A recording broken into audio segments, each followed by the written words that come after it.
The sky was gray, heavy with clouds that promised rain.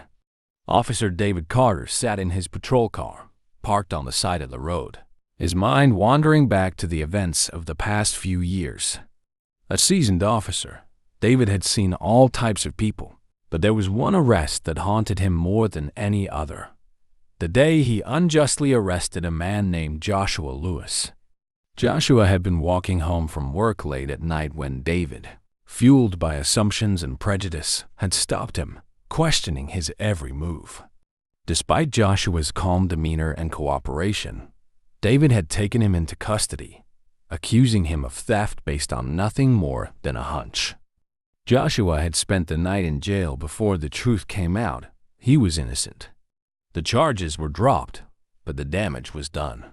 David had never apologized, too consumed by pride and the system that allowed him to act without consequence. Years had passed since that night, but the weight of his actions still pressed down on David. He often wondered what had become of Joshua, a man whose life he had disrupted without cause. Guilt gnawed at him, but he buried it deep, telling himself that the past was behind him. But today was different. David was out on a routine patrol in a quiet neighborhood when a call came through his radio. Code 3. Armed robbery in progress at the corner of Franklin and Maple. His heart raced as he flipped on the siren and sped towards the scene, unaware that fate was about to catch up with him. David sped through the streets, his heart pounding as the flashing red and blue lights bounced off the buildings. As he arrived at the intersection of Franklin and Maple, the scene was already a mess of shattered glass and chaos. The small corner store, usually quiet and unassuming, now stood with its front window broken, shards glistening under the streetlights. The air smelled of tension dust, sweat, and fear. Shelves were knocked over, snacks and canned goods spilled across the floor. Outside, the store owner stood in shock. His face was pale, his hands shaking uncontrollably as he pointed towards a narrow alley across the street. He went that way. He's got a gun. The man stammered, his voice breaking with fear. David's adrenaline spiked as he followed the man's directions, moving swiftly towards the dark alley. He quickly radioed for backup, his breath shallow as he gripped his firearm tighter. The alley was dimly lit, only a few flickering streetlights casting long shadows over the dumpsters and old crates. It was narrow, almost claustrophobic, with every sound amplified, the crunch of his boots on the gravel, the distant sirens, the muffled sounds of the city around them. As he advanced deeper into the alley, David's eyes caught movement ahead, a figure, shrouded in darkness, walking away quickly, almost trying to disappear into the night. Without thinking, David shouted, "Stop!" "Police!" His voice echoed through the alley, the sharp command cutting through the stillness. The figure froze, slowly raising both hands into the air. David's pulse raced as he approached, his weapon drawn. The streetlight ahead barely illuminated the man's face. David squinted, his mind processing the features of the man standing before him. It was Joshua Lewis, the very same man David had unjustly arrested all those years ago.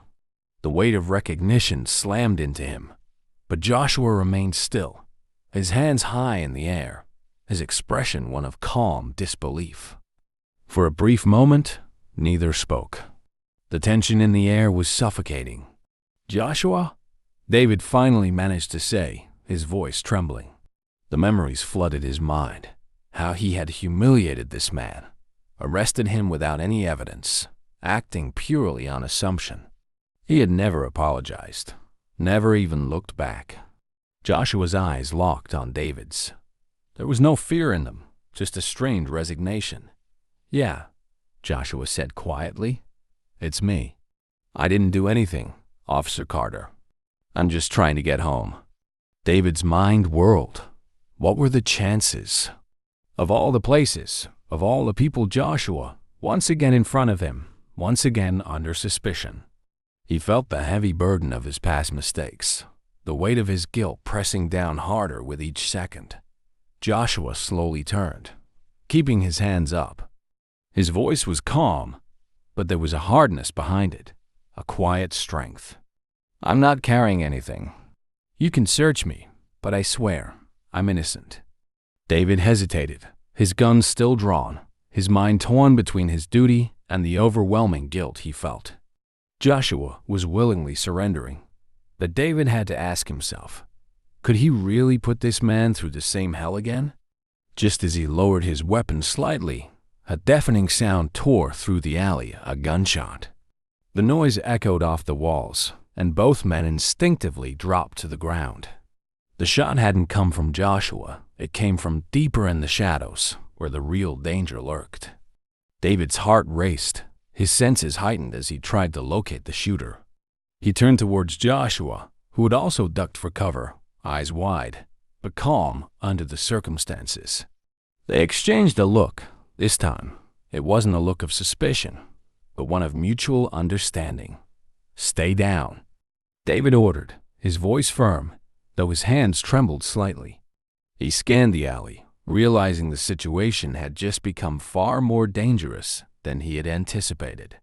Somewhere in the dark, the real criminal was hiding, armed and ready to strike again. The tension between the two men, one an officer, the other a victim of past injustice, hung in the air. But in this moment, they were no longer adversaries. They were two men caught in a life-threatening situation, and their survival depended on what happened next. The alley was filled with an eerie silence after the gunshot. David's pulse raced, and his eyes darted from shadow to shadow, scanning the narrow space for any sign of movement. He knew backup was on the way, but it felt like an eternity. His heart pounded in his chest, and for a moment, all he could hear was the deafening echo of his own breathing. Joshua, still crouched low, glanced at David with a look that held no blame but a flicker of fear. "We need to get out of here," Joshua said quietly, keeping his voice steady but low, his eyes fixed on the far end of the alley. "There's someone else in here." David's grip tightened around his gun, the weight of the situation pressing down on him. He was an officer, trained for this, but the fact that Joshua was here in this moment seemed like a cruel twist of fate. He felt the guilt clawing at his chest again. Joshua had been through enough because of him. But there was no time to dwell on the past. They needed to act fast. Another shot rang out, this time hitting the dumpster near them with a loud metallic clang. The shooter was getting closer. David instinctively moved in front of Joshua, shielding him as he scanned the alley for the shooter's location. "Stay behind me," David ordered, his voice firm despite the chaos in his mind. He felt the weight of his duty conflicting with the echoes of the injustice he'd inflicted on Joshua years ago. But now, they were in this together, whether either of them liked it or not. Joshua looked at David, surprised by the officer's protective stance. He hesitated but stayed close behind, realizing that they were both targets now. The roles had shifted. The man who once held all the power over him was now standing between him and danger. Suddenly, out of the shadows, a figure darted forward fast and low. The assailant was dressed in black, his face covered, but David saw the flash of a gun in his hand. Before he could react, the assailant fired again, and this time, David felt a searing pain in his shoulder. He staggered back, gritting his teeth as he fell to one knee. Joshua rushed forward instinctively, grabbing David by the arm and pulling him behind the cover of a nearby dumpster. "You're hit!" Joshua exclaimed, his voice tight with concern. David's vision blurred momentarily as he pressed a hand to his shoulder, feeling the warm, sticky blood seeping through his fingers. "I'm fine," he muttered through clenched teeth, though the pain was intense. He glanced at Joshua, who was now kneeling beside him, trying to assess the situation. Joshua scanned the alley, then looked back at David. "You saved me back there." "Now, let me help you," he said firmly, his voice filled with determination. There was no hesitation in his actions. Despite everything that had happened between them, Joshua wasn't going to leave David behind. David looked into Joshua's eyes, seeing the sincerity and strength behind them. He was reminded of how wrong he had been all those years ago, how quick he had been to judge Joshua without knowing anything about him. Now, here he was, bleeding and vulnerable, relying on the man he had once humiliated. "I don't deserve this," David whispered, barely audible. He wasn't just talking about the help. He was talking about Joshua's kindness, his willingness to protect him despite the past. Joshua didn't reply. He simply pulled David further into cover, shielding him from the gunman's line of fire. The sirens in the distance were getting louder, but they weren't close enough. The shooter was still out there, lurking, waiting for his next opportunity to strike. "Listen," Joshua said, his voice calm but urgent. "We need to move now. If we stay here, we're easy targets." David nodded, struggling to push aside the pain. He knew Joshua was right. They couldn't just wait for backup to arrive. They had to act. But every movement sent sharp jolts of pain through his body. He could feel his strength fading, his grip on his gun weakening. Suddenly, Joshua took charge. "Give me your gun," he said, his hand outstretched. David hesitated for a moment. The idea of handing his weapon to a civilian, especially someone he had wronged, felt foreign. But there was no time to argue. He handed over the gun. Joshua checked the weapon, his hand steady as he prepared to defend them both. "Stay low," he instructed David, his voice filled with a quiet authority that David hadn't expected. Joshua moved cautiously, his eyes scanning the alley for any sign of the shooter. The dynamic had shifted entirely. Joshua was now the protector, the one in control. David, who had once wielded power over him, was now forced to trust the man he had wronged. The irony wasn't lost on him. Another gunshot rang out, hitting the brick wall just above their heads, sending dust and debris falling over them.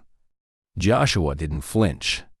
He leaned out from behind the dumpster, aimed carefully, and fired a shot into the darkness. There was a loud clatter, followed by a sudden silence. David strained to see what had happened, but the pain in his shoulder was becoming overwhelming. Joshua turned back to him. "I think I got him. We need to get out of here now, before he has a chance to recover." Without waiting for a response, Joshua hoisted David up, draping his arm over his own shoulders. The pain shot through David's body like fire, but he gritted his teeth and moved with Joshua, relying on him entirely. The tables had turned completely. David's life was now in Joshua's hands. They moved together towards the entrance of the alley, Joshua supporting most of David's weight as they made their way to safety. The sirens were close now, the flashing lights finally illuminating the alley as backup arrived. But it wasn't the police who had saved David, it was Joshua. The flashing lights from the police cars flooded the alleyway, casting a harsh blue glow over the scene. Officers quickly secured the area, their radios buzzing with activity. But amidst the commotion, David and Joshua were now side by side, leaning against a nearby wall. David clutched his shoulder, his breathing labored, while Joshua remained steady, his face calm but thoughtful. For a moment, neither man spoke. The weight of the situation and their shared history hung in the air like a thick fog. David's mind swirled with guilt and disbelief. He had been the one in control, the one with authority, yet here he was wounded and vulnerable, being saved by the very man he had once humiliated. "Why did you help me?" David's voice was hoarse, almost a whisper. His question wasn't just about the present, it was about everything. Why had Joshua, after everything he'd been through because of him, stepped in to save his life? Joshua turned to face him, his eyes steady but filled with a quiet intensity. "What kind of man would I be if I didn't?" His words were simple, but they carried a depth that cut through the noise around them. David's thoughts raced back to that fateful night years ago. He remembered how easily he had dismissed Joshua, how quick he had been to assume the worst.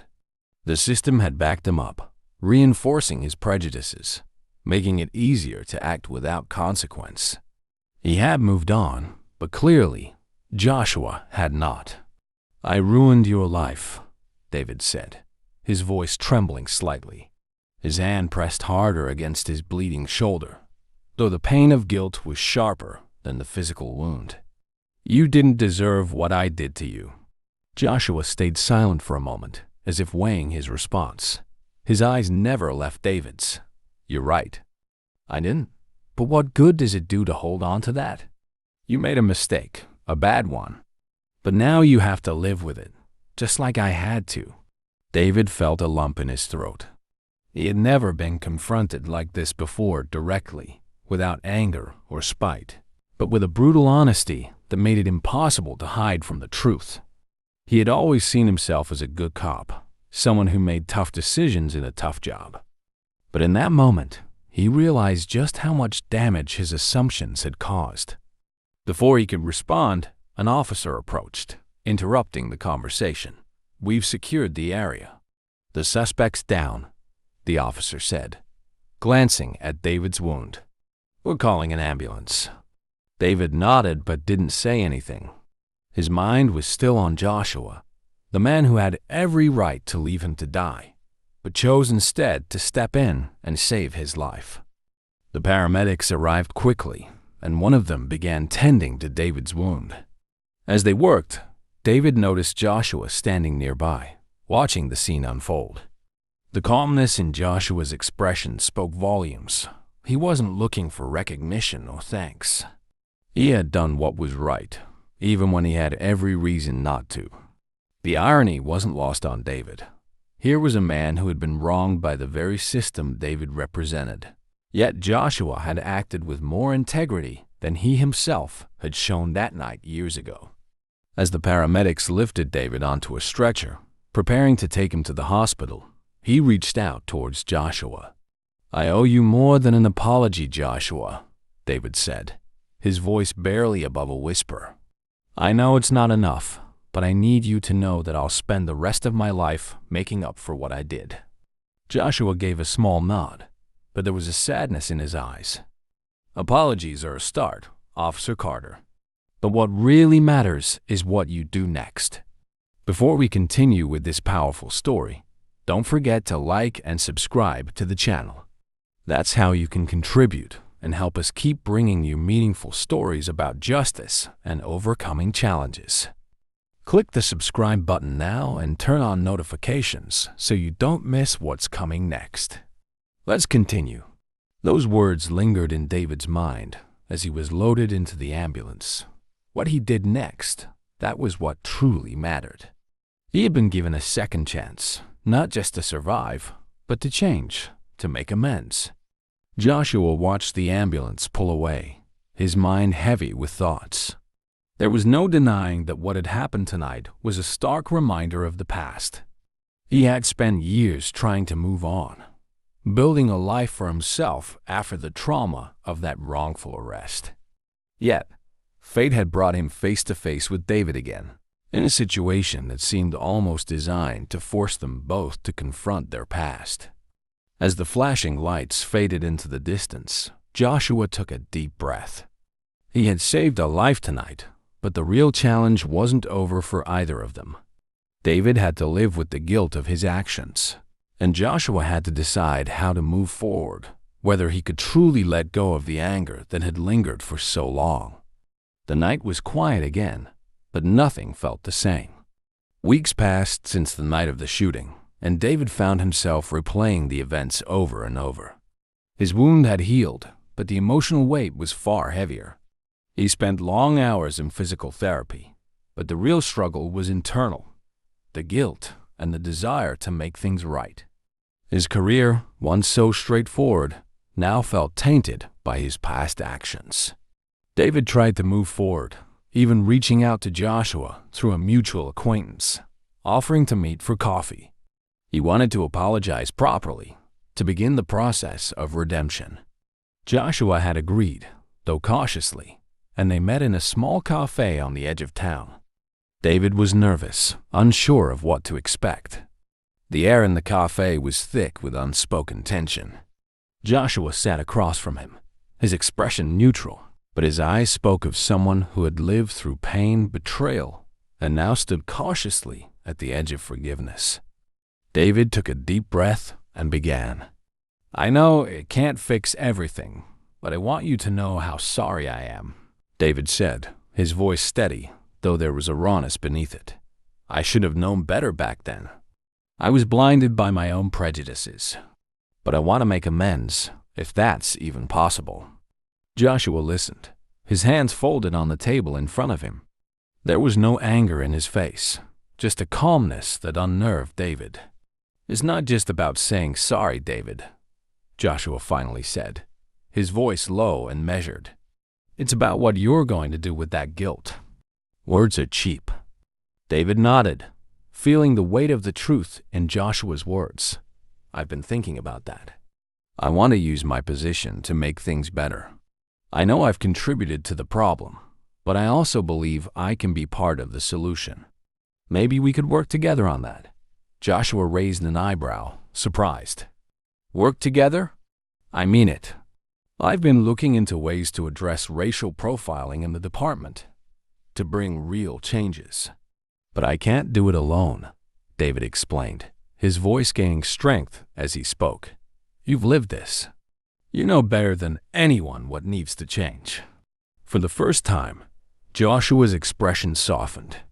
The idea was unexpected, and for a moment, he allowed himself to consider it. If David was serious, maybe this could be a way to turn his pain into something positive. Maybe working with David could help prevent others from going through what he had endured. But as Joshua opened his mouth to respond, the door to the cafe swung open violently. Two men entered, their faces cold and serious. David's eyes immediately recognized them, internal affairs officers. They approached the table with stern expressions, casting a shadow over the fragile moment of hope between him and Joshua. "David Carter," one of the officers said, flashing a badge. "We need to talk. You're under investigation for excessive use of force in past arrests, including the wrongful arrest of Mr. Joshua Lewis." The words hit David like a punch to the gut. "What?" he stammered, rising to his feet. "I thought the case was closed years ago." The officer shook his head. "New evidence has come to light, and we need to reopen the investigation. It seems there are several complaints against you that are being re-examined." Joshua remained seated, his expression unreadable. David, still reeling from the shock, turned to him, desperate. "Joshua, this wasn't part of the plan. I'm trying to make things right." Joshua stood slowly, meeting David's panicked gaze. "This is bigger than us, David," he said quietly. "I didn't ask for this, but maybe it's time for the truth to come out." The officers motioned for David to follow them, but before he left, he turned to Joshua one last time. "I still want to help. I still want to change things," David said, his voice breaking. "Don't give up on that. Don't give up on me." Joshua didn't respond immediately. He watched as David was led out of the cafe, the weight of the moment pressing down on him. He had spent years wanting justice, but now that it was within reach, it felt complicated. David's genuine desire to change clashed with the reality of his past actions, actions that couldn't be erased with good intentions. As the door closed behind David, Joshua sat back down, staring into his coffee. The path ahead was unclear. He had a choice to make. Would he stand by and let the system that had wronged him take David down? Or would he find a way to help David navigate this storm while holding him accountable for his past? The cafe grew quieter, but Joshua's mind raced with the possibilities. The following days were a whirlwind for David. The investigation into his past cases intensified, and the media picked up on the story, broadcasting it across every channel. Headlines flashed his name alongside accusations of racial profiling, excessive force, and misuse of power. The case of Joshua Lewis became the centerpiece of the reports, reminding everyone of the injustice David had caused. His reputation, once respected, was now in free fall. David sat in his small apartment, the TV on but muted, as news anchors debated whether he should be allowed to continue serving as a police officer. His phone buzzed constantly with messages from colleagues, some supportive, others distancing themselves. He could feel the world closing in on him. The weight of his actions, the ones he had buried for years, was now crashing down on him all at once.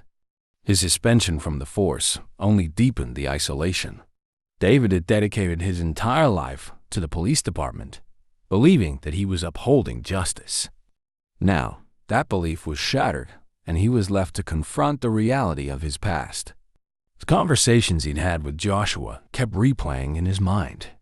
Joshua had warned him that words weren't enough, that his actions would be what defined him. And now, here he was, faced with the consequences of his actions in ways he had never imagined. Meanwhile, Joshua was grappling with his own internal conflict. The investigation into David's conduct had sparked a renewed focus on police misconduct in the community, and suddenly, Joshua found himself in the spotlight. Reporters reached out, asking for interviews, wanting to know his side of the story. Activist groups approached him, eager to have him speak at rallies against police brutality. For years, Joshua had stayed out of the public eye, trying to rebuild his life in the quietest way possible.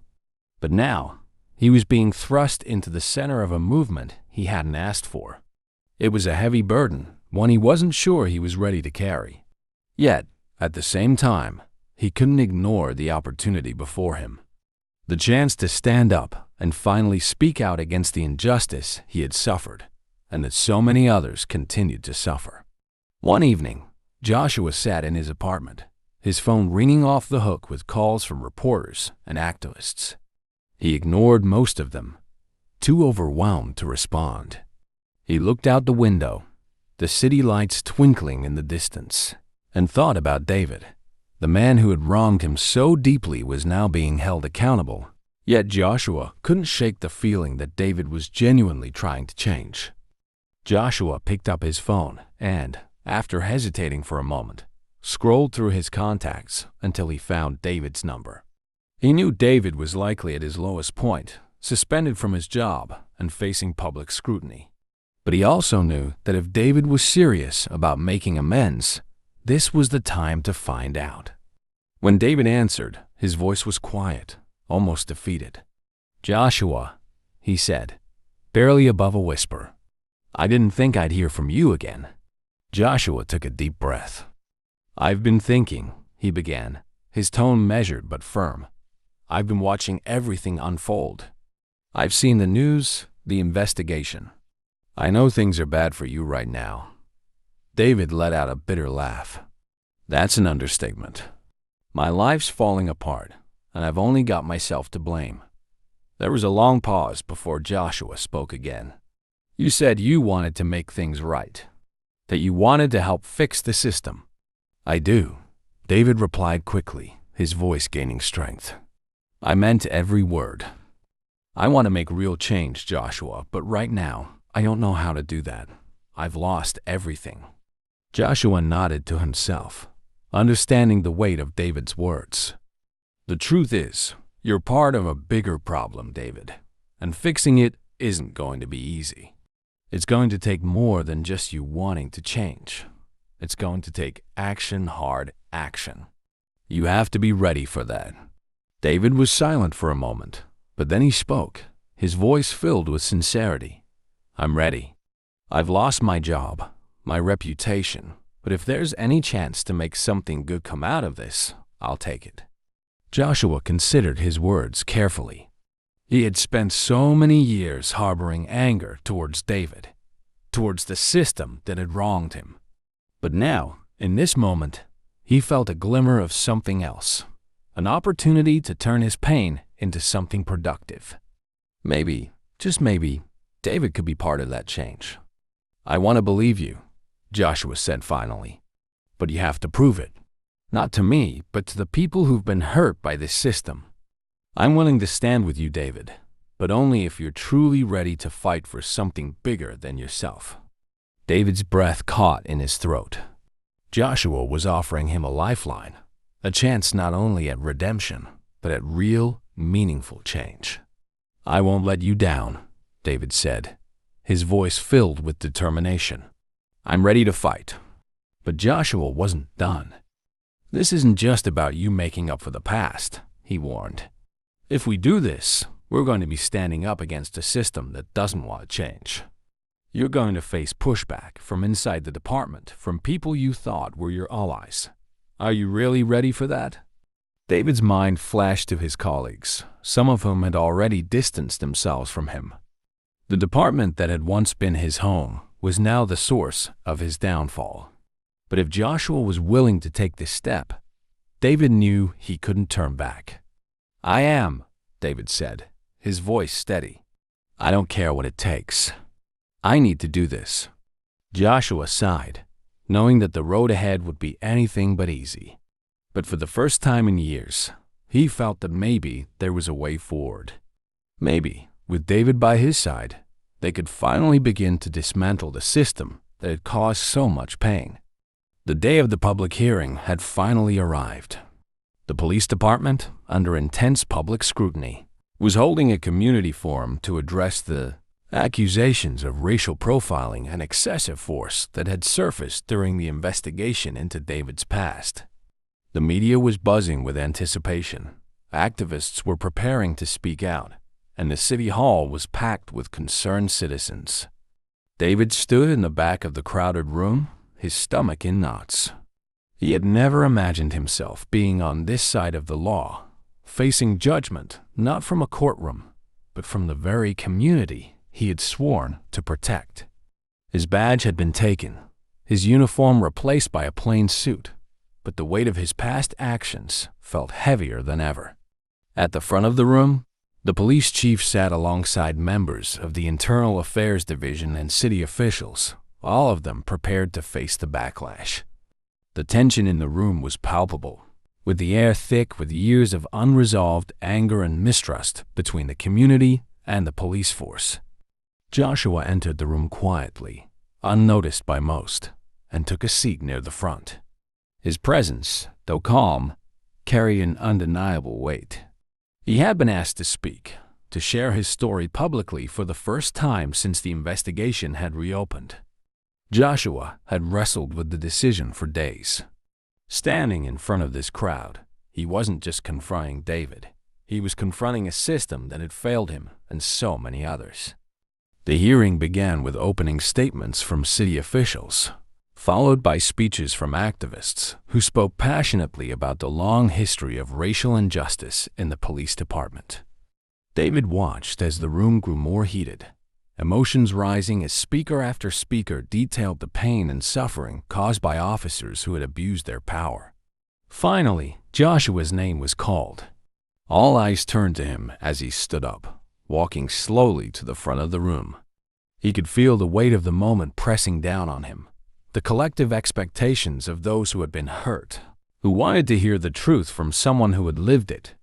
But his mind was also on David, who stood silently at the back of the room, watching with haunted eyes. Joshua stepped up to the microphone, his hands gripping the edges of the podium. He took a deep breath, his gaze sweeping across the room.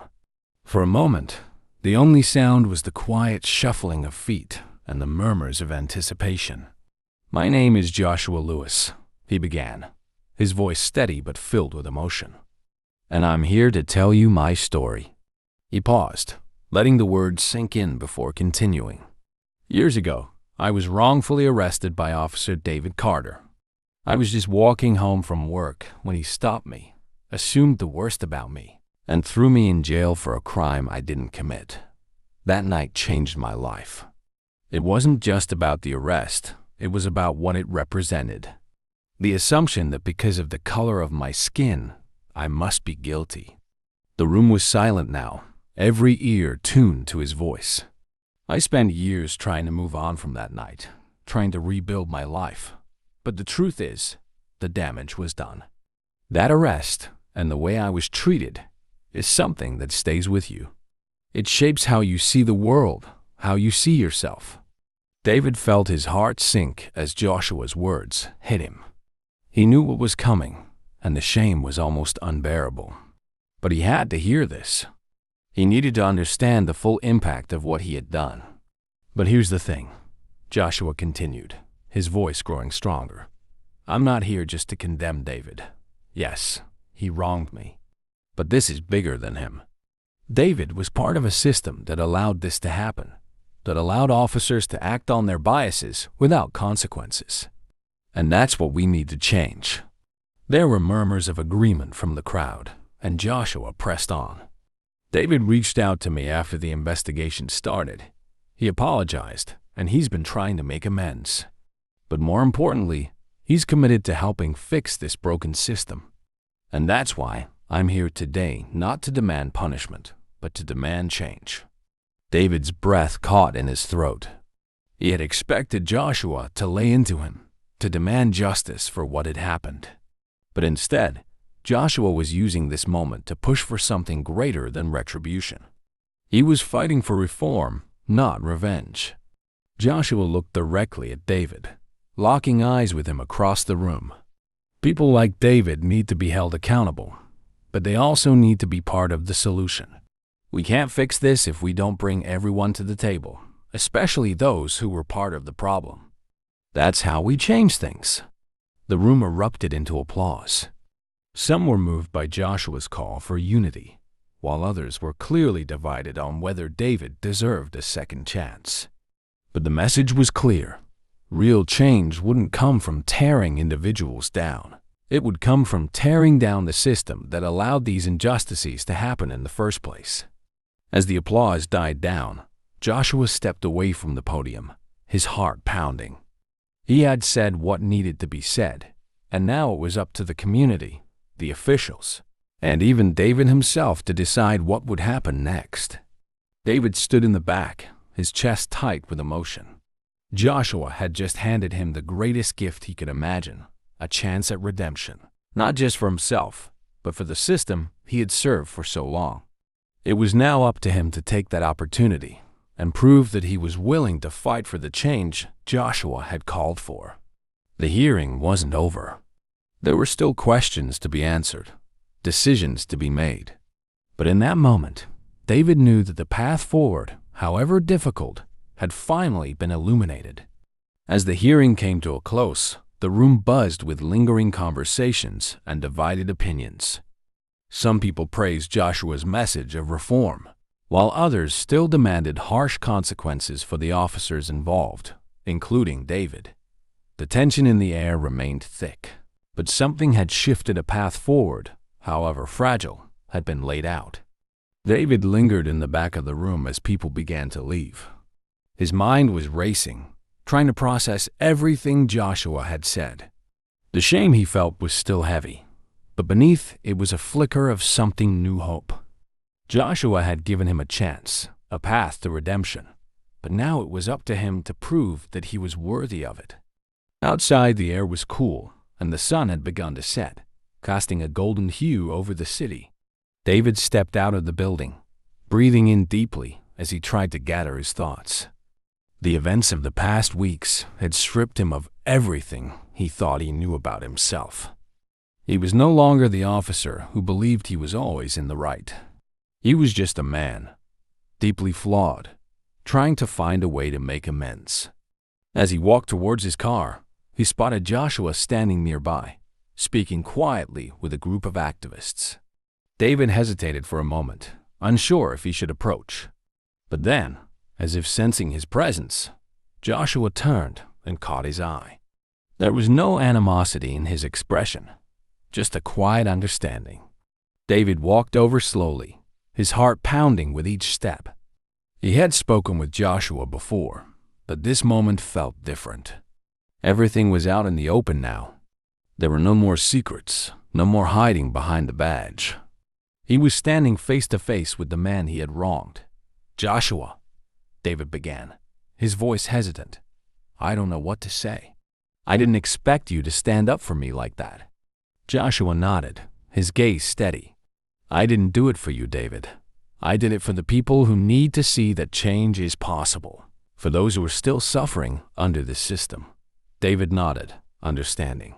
"I know, and I meant what I said before." I want to be part of that change. I want to help, even if it means going against everything I thought I knew." Joshua studied him for a moment, then gestured to the group of activists nearby.